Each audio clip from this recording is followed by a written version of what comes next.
about caveman skincare here. One, I don't have a skincare routine and my face doesn't look like that. And two, we all know that there's no such thing as cavemen, right? We've had basically ancestors or hominids since 2.5 million years ago, and prehistory ends at like 3700 BC. They weren't living in caves. They were often creating communities and spaces to live in. They were incredibly intelligent. Remember, they're our ancestors.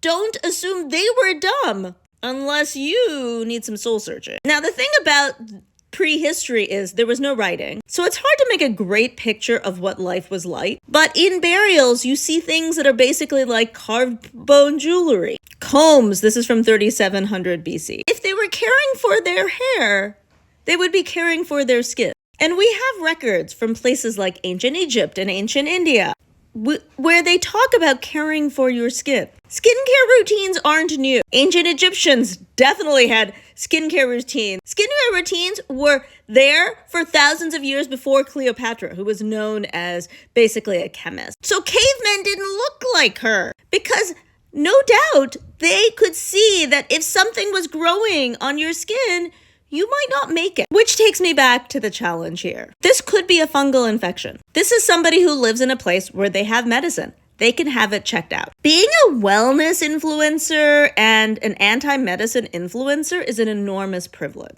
It is basically a speck of time that human-ish people have been on the earth where living is more likely than dying. And these wellness influencers who flaunt medicine for clout are only able to flex that privilege because for thousands of years, our ancestors died because they didn't have appropriate care.